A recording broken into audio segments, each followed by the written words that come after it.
Hello, my name is Natia Kasai, and thank you so much for tuning into my channel based on a true story. Today we are reviewing the wonderful film Long Shot. What? So let's get right into it, guys. This film was written by Dan Sterling and Liz Hannah. Dan Sterling wrote the very non-controversial film The Interview, and he also has written for shows like The Office and Girls, great comedy. And then we have Liz Hannah, who most famously wrote The Post. This film was directed by Jonathan Levi. He directed, I don't know if you guys remember this film, it was called Warm Bodies. It was like the rom-com zombie film. He also directed Snatched. So that's a little bit of his career. Then we have our running time, which was 2 hours and 5 minutes. A little long, but honestly, the movie flew by, very entertaining the entire time. Our cast is the angel human goddess thing that came to us on Earth, Charlize Theron. And then we have the lovable, I hate to say it, I know it's either you're on either side, it's like either you love him or you hate him, Seth Rogen. And then we have June Diane Raphael O'Shea, I always pronounce his name wrong, so I apologize, Jackson, and Ravi Patel. What a fun name, Ravi Patel. This film, according to IMDb, is about Fred Flarksey reunites with his first crush, one of the most influential women in the world, Charlotte Field. He charms her as she prepares to make a run for the presidency. Charlotte hires Fred as her speechwriter and sparks fly. So my overall score for this film is 3 female presidents because she is running for president. Keep you on your toes, you guys. I'm gonna start off this review with the interesting article that The Ringer wrote about this film, and I'm gonna link it below in the bio, so if you would like to read it, you can. And it deals with the interesting fact of the schlub goddess dichotomy that we see a lot in rom-coms and just a lot in comedies in general. And the article poses the question, or quotes the question, of why are fat sitcom husbands paired with great looking wives? I've asked myself that question many a times. We have examples like Kevin James, Donald Logg, and Jim Belushi. Adam Sandler is infamous for this. Judd Apatow has made a whole glorious career of this, you guys. And basically, this is what I think about it.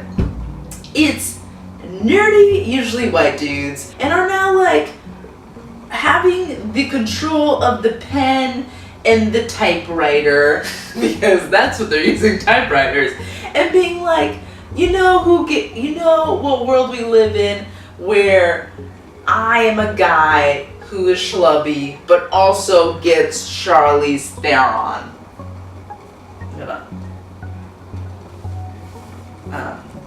Let's hold the beat there. Yes, Seth Rogen gets Charlize Theron. You guys, if the sexes were flipped, that film wouldn't be made. Hollywood would be like, ha ha ha, this is ridiculous. Throw it out the window, you know? But no, it's okay. It's Seth Rogen. He's lovable. He's funny. He has a great laugh. I mean, he really does laugh. That's slightly problematic, but besides that point, I knew that was already, when I saw the trailer, I was like, oh, this is, okay, we're doing this film again, great. But despite all of that, the film is actually quite good.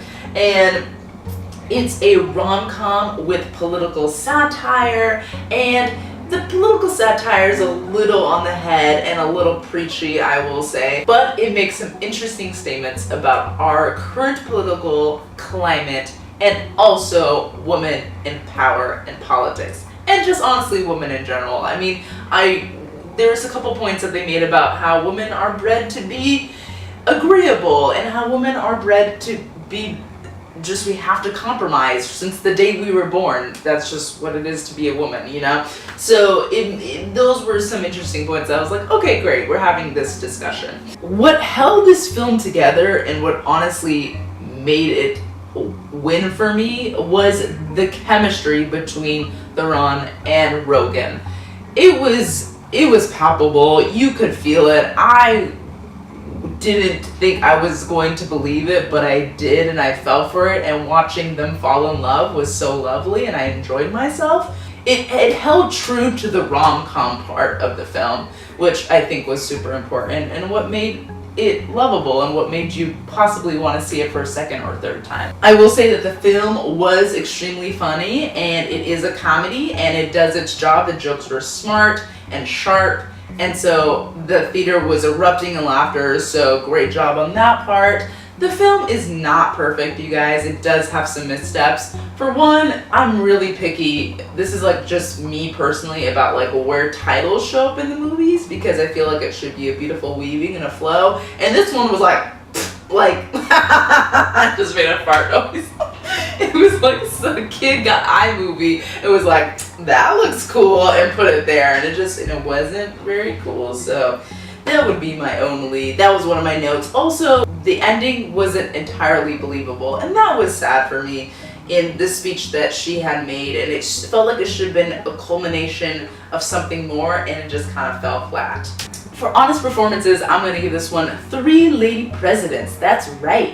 Charlize, let us sing her name. We are making this into a praise song. You guys, she blew me away in this film. I mean, without her, this would have been, just sad. And she was honest, she was real, she did the homework to figure out who this character was. And I was so impressed by her performance. Like, truly watch it just for her. Seth was also great, but to be honest, Charlize, she took the cake in this film. Is that a saying? Sometimes I make up phrases, guys, and then I believe in them, and then that's when we have problems. Okay. And then we have diversity in front of and behind the camera. I gave this one 2 lady presidents, and we're gonna start with Liz Hannah. She is our writer. Then we're gonna start off with Charlize Theron. She is our female lead in this. Then we have 4 female producers. That's right, I'm gonna list them off for you. Barbara A. Hall, Beth Kono, Kelly Konope, and Charlize Theron.